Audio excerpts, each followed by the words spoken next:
আসসালামু আলাইকুম everyone. Welcome to my channel learning with Anika. আজকে আমাদের টেন্স লার্নিং এর ৩ নাম্বার ভিডিও। পার্ট 1 এবং পার্ট 2 টা ছিল প্রেজেন্ট টেন্স ও পাস্ট টেন্স নিয়ে। তোমরা যারা ওই ২ টা পার্ট দেখো নাই, তাদের জন্য আমি ভিডিওর লিংক ডেসক্রিপশন বক্সে দিয়ে রাখবো। আর আই বাটনেও তোমরা পেয়ে যাবে। ওকে, সো আজকে আমরা পার্ট 3 দেখি ফিউচার টেন্স নিয়ে। ওকে, তো ফিউচার টেন্সটা কি? ভবিষ্যৎকাল। আমরা জানি টেন্স ৩ ধরনের, প্রেজেন্ট, পাস্ট অ্যান্ড ফিউচার। তো ফিউচার মানে হচ্ছে ভবিষ্যৎকাল। ফিউচার টেন্স আবার ৪ প্রকারের হয়ে থাকে। Future indefinite, future continuous, future perfect, future perfect continuous. Okay, so এবার আমরা দেখি প্রত্যেকটা ফিউচার টেন্সের definition and structure. Okay, so আমরা প্রথমে ফিউচার ইনডিফিনিট দিয়ে শুরু করি। ফিউচার ইনডিফিনিটটা কি? ফিউচার মানে কি? ভবিষ্যৎ, অর্থাৎ ভবিষ্যতে কোনো একটি কাজ ঘটবে। যখন এটা বোঝাবে যে ভবিষ্যতে কোনো একটি কাজ হবে, যে কোনো একটি কাজ হলেই ভবিষ্যতে সেটাই ফিউচার ইনডিফিনিট। যেমন আমি যদি বলি আমি আগামীকাল স্কুলে যাব। ওকে? একটা ভবিষ্যতের একটা কথা বললাম যে আমি আগামীকাল স্কুলে যাব। বা আমি রাতে ভাত খাবো। ওকে? সো এটাই হচ্ছে কি ফিউচার ইনডিফিনিট। তো ফিউচার ইনডিফিনিটের আমরা স্ট্রাকচারটা দেখি তুমি। ওকে, স্ট্রাকচারটা হচ্ছে প্রথমে সাবজেক্ট, অবশ্যই যেকোনো একটা সেন্টেন্সের শুরুতে আমরা কি দিব? সাবজেক্ট। এবার ফিউচার ইনডিফিনিটের অক্সিলারি ভার্ব ইউজ করতে হবে। আমরা কিন্তু প্রেজেন্ট এবং পাস্টের ক্ষেত্রে প্রেজেন্ট ইনডিফিনিট আর পাস্ট ইনডিফিনিটে কোনো অক্সিলারি ভার্ব ইউজ করি নাই। কেননা ওই দুইটাতে কোনো অক্সিলারি ভার্ব ছিলই না। কিন্তু ফিউচারে প্রত্যেকটাতেই অক্সিলারি ভার্ব আছে। ফিউচার ইনডিফিনিট থেকে শুরু করে প্রত্যেকটাতেই আছে। আর ফিউচার ইনডিফিনিটের অক্সিলারি ভার্ব হচ্ছে শ্যাল অথবা উইল। ওকে, এরপর ভার্ব। ভার্বের প্রেজেন্ট ফর্ম মানে V1 ফর্মটা। ভার্বের প্রেজেন্ট ফর্ম দেন অবজেক্ট। ওকে, ইজি। সাবজেক্ট শ্যাল অথবা উইল, ভার্বের প্রেজেন্ট ফর্ম দেন অবজেক্ট। তো এবার আমরা একটা এক্সাম্পল দেখে নিই। ওকে, যে এক্সাম্পলটা আমি একটু আগে বললাম ওটাকেই আমরা এবার স্ট্রাকচার অনুযায়ী সাজাই। আমি প্রথমে কি বললাম? আমি আগামীকাল স্কুলে যাব। তো আমি আগামীকাল স্কুলে যাব, এখানে সাবজেক্টটা কি? আই। সো আমি সাবজেক্ট দিয়ে দিলাম আই। এবার আমাকে একটা অক্সিলারি ভার্ব সিলেক্ট করতে হবে, শ্যাল অথবা উইল। কোনটা আমি ইউজ করব? তো আমি সবসময় আমরা মনে রাখবো শ্যালটা আমরা ইউজ করব ফার্স্ট পারসনের ক্ষেত্রে। ওকে, সো পারসনটা কি? পারসন এর নাম্বার নিয়ে আমার একটা ভিডিও আছে, ওটার লিঙ্কও আমি ডিসক্রিপশন বক্সে দিয়ে দিব, তোমরা দেখে নিও। সো পারসন হচ্ছে ৩ ধরনের হয়ে থাকে। ফার্স্ট পারসন হচ্ছে আই অথবা উই। ফার্স্ট পারসন কারা কারা? I, we. এই ফার্স্ট পারসনের ক্ষেত্রেই আমরা শুধুমাত্র শ্যাল ইউজ করব। আর এছাড়া অন্য যারা আছে, যেমন হি, শি, দে, কারো নাম, অন্য যত কিছু আছে সবার ক্ষেত্রে আমরা উইল ইউজ করব। ইউ, ইউ এর সাথেও আমরা উইল ইউজ করব। শুধুমাত্র ফার্স্ট পারসনের সাথে, যেমন আই অথবা উই, এই দুটার সাথে আমরা শ্যাল ইউজ করব। কিন্তু তুমি যদি চাও এই আই অথবা উই এর সাথে উইলও ইউজ করতে পারবে, তাতে কিন্তু ভুল হবে না। আই আর এই উই এর সাথে যদি উইল ইউজ করো তাতে কিন্তু ভুল হবে না। তো তুমি চাইলে আমরা ওই শ্যালও ইউজ করতে পারবো, চাইলে আমরা উইলও ইউজ করতে পারবো। কিন্তু এইখানে আবার হি এর সাথে আমরা যেমন উইল ইউজ করি, হি এর সাথে তুমি চাইলে কিন্তু আবার শ্যাল ইউজ করতে পারবা না। হি এর সাথে উইলই হবে। শুধুমাত্র আই এবং উই, এই দুইটাই শ্যাল, উইল দুইটাই ইউজ করা যায়। ওকে? তো আমরা আই এর সাথে শ্যালটা লিখি। ওকে, সো আই শ্যাল। এরপর আমি কি বললাম? যে আগামীকালকে স্কুলে যাব। যাব, যাওয়া ইংলিশ কি? গো। I shall go. কোথায় যাব? স্কুলে যাব। আর কি বললাম? আগামীকাল, that means tomorrow. Okay, simple present ইনডিফিনিটের একটা সেন্টেন্স হয়ে গেল। I shall go to school tomorrow.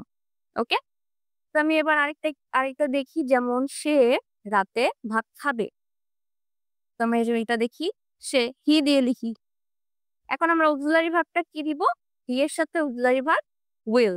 Okay, so he will eat rice tonight. Okay, সে রাতে ভাত খাবে। ভবিষ্যতের কথা বলা হয়েছে, এটা simple future indefinite tense. Alright, তো তোমরা সবাই বুঝতে পারছো আশা করি ফিউচার ইনডিফিনিট টেন্সটা কি, স্ট্রাকচার অ্যান্ড এক্সাম্পল। জাস্ট স্ট্রাকচারটা মনে রাখলে তাহলে তোমরা অনেক অনেক হাজার হাজার এক্সাম্পল তৈরি করতে পারবে। ওকে, সো আমরা এবার নেক্সটে চলে যাই। Okay, future continuous. Future continuous. Okay, কন্টিনিউয়াসটা হচ্ছে কি, ভবিষ্যতে কোনো একটি কাজ চলতে থাকবে, কিছুক্ষণ সময় নিয়ে চলতে থাকবে। কাজটা কিন্তু হবে ভবিষ্যতে, কিন্তু কিছুক্ষণ সময় নিয়ে কাজটা হবে। যেমন আমি যদি বলি আমি বইটি পড়তে থাকবো, কি বললাম, আমি বইটি পড়তে থাকবো, কিছুক্ষণ সময় নিয়ে আমি বইটি পড়বো, ভবিষ্যতেই পড়বো কিন্তু পড়তে থাকবো। আবার সে ফুটবল খেলতে থাকবে, সে কিন্তু ফুটবল কিছুক্ষণ সময় নিয়ে খেলবে, খেলতে থাকবে। তো এই কথাগুলোই হচ্ছে কি ফিউচার কন্টিনিউয়াস। ওকে, তো এবার আমরা স্ট্রাকচারটা দেখি ফিউচার কন্টিনিউয়াস এর স্ট্রাকচার। শুরুতেই আমরা দিব সাবজেক্ট অ্যাজ ইউজুয়াল, এখন হচ্ছে অক্সিলারি ভার্ব। ফিউচার কন্টিনিউয়াস এর অক্সিলারি ভার্ব হচ্ছে শ্যাল বি অথবা উইল বি, শ্যাল বি অথবা উইল বি। তো তারপরে ভার্ব, এখানেও ভার্বের বি1 ফর্ম, বাট যেহেতু এটা কন্টিনিউয়াস আর আমরা জানি কন্টিনিউয়াস মানেই ভার্বের সাথে একটা আইএনজি। ওকে, কন্টিনিউয়াস মানেই কিন্তু ভার্বের সাথে আইএনজি, যে কন্টিনিউয়াসই হোক না কেন, প্রেজেন্টের হোক, পাস্টের হোক, ফিউচারে হোক, যে কন্টিনিউয়াস হোক না কেন, ভার্বের সাথে একটা I N G and then object. Okay, so আমরা স্ট্রাকচারটা বুঝে ফেললাম। জাস্ট সাবজেক্টের পরে শ্যাল বি উইল বি, অক্সিলারিটা চেঞ্জ হয়ে গেছে, shall be will be. Okay, so কখন আমরা শ্যাল বি ইউজ করবো আর কখন will be, same as future ইনডিফিনিটে যেটা বলেছিলাম সেম ওই কথাটাই, শুধুমাত্র ফার্স্ট পার্সনের সাথে শ্যাল বি হবে, বাকি সবার সাথে উইল বি। কিন্তু আমি যদি চাই তাহলে এই ফার্স্ট পার্সনের সাথেও উইল বি ইউজ করতে পারবো, কোনো অসুবিধা হবে না। I will B, we will be, কোনো অসুবিধা হবে না, দুইটাই ইউজ করতে পারবো। ওকে, সো আমরা এবার এক্সাম্পল দেখি। এক্সাম্পল আমি কি বলছিলাম, আমি একটি বই পড়তে থাকবো, ওইটাই আমি এবার স্ট্রাকচার অনুযায়ী সাজাই। প্রথমে আমি কি লিখবো, সাবজেক্ট আই, আই এর সাথে শ্যাল বি অথবা উইল বি, তো আমি এবার উইল বি দিয়ে লিখি। ওকে, একটু আগে শ্যাল লিখেছিলাম, এখন উইল দিয়ে লিখি। আই উইল বি পড়তে থাকবো, রিড, পড়া ইংলিশ রিড, আর যেহেতু ভার্বের সাথে একটা আইএনজি দিতে হবে তো এটা হয়ে যাবে reading. I will be reading a book. Okay, শেষ। I will be reading a book, simple. Just স্ট্রাকচারটা যদি জানা থাকে তাহলে আমাদের আর সেন্টেন্সটা রেডি করতে কিন্তু সময় লাগতেছে না। সেম আমি আরেকটা এক্সাম্পল বলি, যেমন সে একটি চিঠি লিখতে থাকবে, সে কি করবে, একটি চিঠি কিছুক্ষণ সময় নিয়ে তো লিখবে চিঠিটা, সো এটাও কিন্তু ফিউচার কন্টিনিউয়াস। তো এটা এবার আমরা সাজাই, সে, হি, হি, হি এর সাথে কি হবে, auxiliary verb will be, he will B, কি বললাম, লিখতে থাকবে, একটি চিঠি লিখবে, সো এখানে ভার্ব হচ্ছে কি, রাইট। সো ভার্ব হচ্ছে রাইট, আর রাইটের সাথে হবে আমাদের I N G. He will be writing a letter. Okay, তো ইজি না বিষয়টা, ফিউচার কন্টিনিউয়াস। আশা করি তোমাদের খুব ভালোভাবে ক্লিয়ার হয়ে গেছে ফিউচার কন্টিনিউয়াস টেন্স। তো এবার আমরা নেক্সট মুভ করি, ফিউচার পারফেক্ট। ওকে,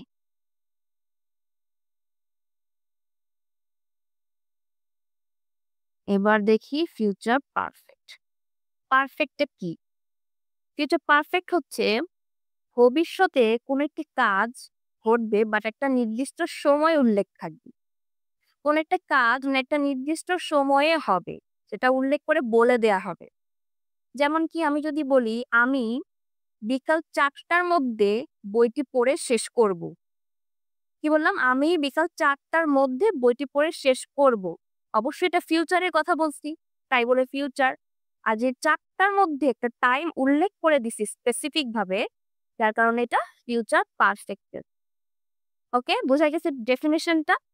তো এবার আমরা স্ট্রাকচারটা দেখি, ফিউচার পারফেক্টের স্ট্রাকচার। প্রথমে দিব আমরা subject, then auxiliary verb. Future পারফেক্টের অক্সিলারি ভার্ব হচ্ছে shall have অথবা will have। Okay, shall have অথবা will have। দেন হচ্ছে কি ভার্ব। পারফেক্টের ক্ষেত্রে সব সময় ভার্বের পাস্ট পার্টিসিপল, সব সময় কি ভার্বের পাস্ট পার্টিসিপল ফর্ম মানে V3 ফর্ম। ভার্বের পাস্ট পার্টিসিপলটা কি আমরা জানি, আমি এর আগের ভিডিওতে বলছি। যারা দেখো নাই তাদের জন্য শর্ট করে বলে রাখি, প্রত্যেকটা ভার্বেরই কি থাকে, 3টা করে ফর্ম থাকে, প্রেজেন্ট, পাস্ট, পাস্ট পার্টিসিপল। যেমন ইট, ইট মানে কি খাওয়া, এটা একটা ভার্ব। ইটের V2 কি এট, ইটের আবার V3 কি ইটেন। ওকে, তো এভাবে প্রত্যেকটা ভার্বেরই কিন্তু 3টা করে ফর্ম আছে।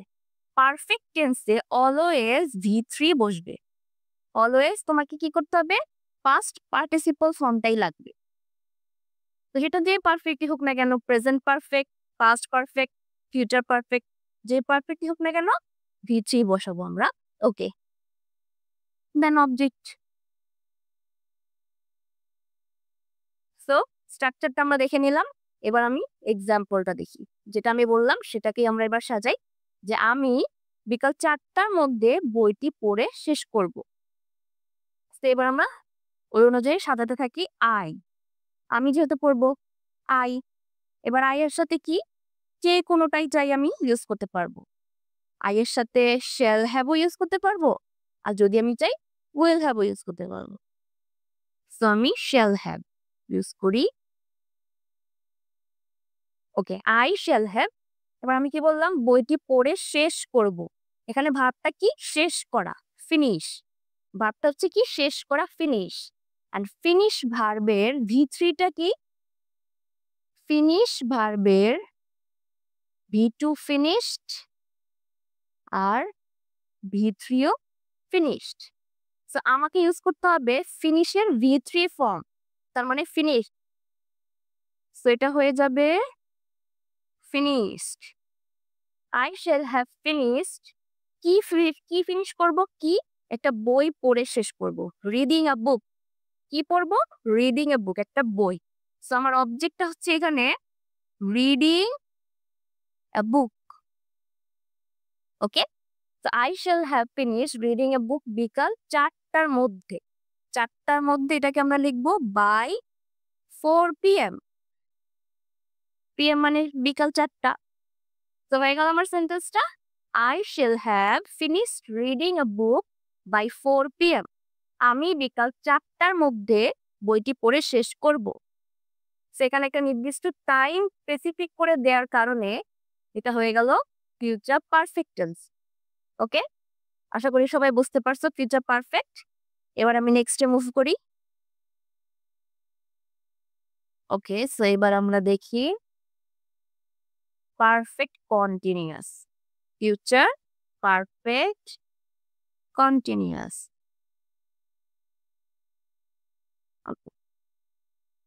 সো পারফেক্ট কন্টিনিউয়াসটা কি, same as present perfect continuous, past perfect continuous যেমন ছিল, same future perfect continuous, just এটা ভবিষ্যতে হবে।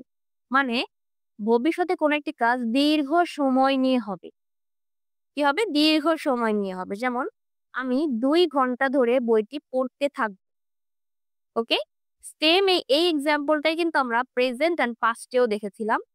প্রেজেন্টেরটা ছিল আমি 2 ঘন্টা ধরে বইটি পড়ছি, পাস্টে ছিল আমি 2 ঘন্টা ধরে বইটি পড়ছিলাম। আর এখন ফিউচারে হবে আমি 2 ঘন্টা ধরে বইটি পড়তে থাকবো। সেম। তো তুমি যদি একটা বুঝতে পারো, বাকি 2টাও তুমি খুব ইজিলি বুঝতে পারবে। ওকে, তাহলে আমরা এবার বুঝতে পারলাম ফিউচার পারফেক্ট কন্টিনিউয়াস কোনটা, যখন কোনো দীর্ঘ সময় নিয়ে একটা কাজ হবে সেটাই হচ্ছে ফিউচার পারফেক্ট কন্টিনিউয়াস। তো এবার আমরা এটার স্ট্রাকচারটা দেখি। প্রথমে সাবজেক্ট দিব, এরপর অক্সিলারি ভার্ব কি হবে, ফিউচার পারফেক্ট কন্টিনিউয়াস এর auxiliary verb shall have been অথবা will have been। Okay, okay, will have been auxiliary verb. এরপরে হচ্ছে ভার্ব, এখানে ভার্বের প্রেজেন্ট ফর্ম V1। আর যেহেতু এটা কন্টিনিউয়াস, তো আমরা জানি কন্টিনিউয়াস মানেই ভার্বের সাথে একটা আইএনজি অ্যান্ড দেন অবজেক্ট। এখানে একটা নতুন জিনিস অ্যাড হবে পারফেক্ট কন্টিনিউয়াস এর ক্ষেত্রে, সেটা হচ্ছে ফর অথবা সিন অ্যান্ড দেন এক্সটেনশন যদি আরো কিছু থাকে। ওকে, ফর অথবা সিন এটা আমাকে অ্যাড করতে হবে। তো আমি এক্সাম্পল দেখি, তাহলে আমি বুঝতে পারবো জিনিসটা আসলে কি। স্ট্রাকচার অনুযায়ী আমি এবার একটা এক্সাম্পল সাজা। আমি কি বললাম? আমি 2 ঘন্টা ধরে একটি বই পড়তে থাকবো। তো এটাকে আমি এবার স্ট্রাকচার অনুযায়ী সাজাই। আমি, আই, আর অক্সিলারি ভার্ব কি? শেল হ্যাভ বিন বা উইল হ্যাভ বিন। সো আমি এবার ইউজ করি shall have been. I shall have been কি করতেছিলাম? বই, বই পড়বো। তো এটা কি? পড়াটা হচ্ছে এখানে আমার ভার্ব, আর ভার্বের সাথে একটা I N G. Okay, so I shall have been reading, অবজেক্টটা হচ্ছে কি? A book. I shall have been reading a book. এবার ফর অথবা সিন্স, এখান থেকে যে কোনো একটা আমাকে ইউজ করতে হবে। আর আমি বলেছি 2 ঘন্টা ধরে পড়তে থাকবো, দ্যাট মিনস 2 আওয়ার, 2 আওয়ার্স। এবার আমরা দেখব এই যে সময়টা আমি বলছি, এই সময়টা কি আমরা গণনা করতে পারি নাকি পারি না? 2 ঘন্টা, অবশ্যই এটা আমরা গণনা করতে পারি। যেই সময়গুলোকে আমরা গণনা করতে পারবো, হাতে গুনতে পারবো, যেমন 1 মাস, 2 মাস, 1 বছর, 2 বছর, 1 মিনিট, 2 মিনিট, যেই সময়গুলোকে আমরা গণনা করতে পারবো, তাদের আগে আমাদেরকে ইউজ করতে হবে ফর। সো এটা হয়ে যাবে কি? For 2 hours. I shall have been reading a book for 2 hours. ওকে? আর যেই সময়গুলো আমরা গণনা করতে পারবো না, যেমন সকাল থেকে, বিকেল থেকে, সকাল, বিকাল, এগুলা কি আমরা গণনা করতে পারবো না। বা আগামীকাল থেকে, আগামীকাল, এটা কিন্তু গণনা করা যাবে না। তো যে সময়গুলা আমরা গুনতে পারবো না, তাদের আগে আমরা ইউজ করব সিন্স। ওকে? আমি আরেকটা এক্সাম্পল বলি। যেমন আবহাওয়া অফিস থেকে ধরো আমাদেরকে বলল যে আগামীকাল সকাল থেকে বৃষ্টি হতে থাকবে। কি বললো? ভবিষ্যতের একটা কথা বললো, আগামীকাল সকাল থেকে বৃষ্টি হতে থাকবে। তো এই সেন্টেন্সটাকে এবার আমরা ফিউচার পারফেক্ট কন্টিনিউয়াস স্ট্রাকচার অনুযায়ী সাজাই। ওকে, সো কি বলছে? যে বৃষ্টি হতে থাকবে। এখানে সাবজেক্টটা কি? বৃষ্টি, যেহেতু বৃষ্টির কথা বলা হয়েছে, বৃষ্টি কি একটা বস্তু, আর বস্তুর ক্ষেত্রে সাবজেক্ট সবসময় ইট। So it. এখন ইটের সাথে তুমি কোন অক্সিলারিটা নিবা? শেল হ্যাভ বিন নাকি উইল হ্যাভ বিন? আমরা কি জানি? শুধুমাত্র আই এবং উই এর সাথে শেল হ্যাভ বিন, বাকি যা আছে সবার সাথে উইল হ্যাভ বিন। সো ইটের সাথেও হবে কি? Will have been. Okay, so it will have been কি হবে? বৃষ্টি হবে। বৃষ্টি মানে কি? রেইন। So rain. আর সাথে একটা আইএনজি, ভার্বের সাথে কি? আইএনজি। তো it will have been raining কি? আগামীকাল সকাল থেকে, that means tomorrow morning. Tomorrow morning. এখন তুমি দেখো, টুমরো মর্নিং এই কথাটা কিন্তু আমরা গণনা করতে পারবো না হাতে 1 2 3 হিসেবে। দ্যাট মিনস এই সময়টা গণনা করতে পারবো না, এটার আগে আমাদেরকে সিন্স ইউজ করতে হবে। কি ইউজ করবো তাহলে আমরা এখন? Since. Since tomorrow morning. Okay, তো দেখো এবার এবার দুইটার মধ্যে তফাৎটা দেখো। এই সময়টা আমরা গণনা করতে পারিনি, এই জন্য এর আগে আমরা ইউজ করছি স্টিল। আর এই সময়টা আমরা গণনা করতে পারি, তাই এর আগে আমরা ইউজ করছি ফর। অলরাইট, তো আশা করি তোমরা পুরো বিষয়টা বুঝতে পারছো। Future perfect continuous. ওকে, তো আশা করি পুরো এই ফিউচারের সব কয়টা টপিক আমি তোমাদেরকে খুব ভালোভাবে বুঝতে পেরেছি। ভিডিওটি যদি ভালো লেগে থাকে অবশ্যই সাবস্ক্রাইব করবে। দেখা হবে নেক্সট ভিডিওতে। আল্লাহ হাফেজ।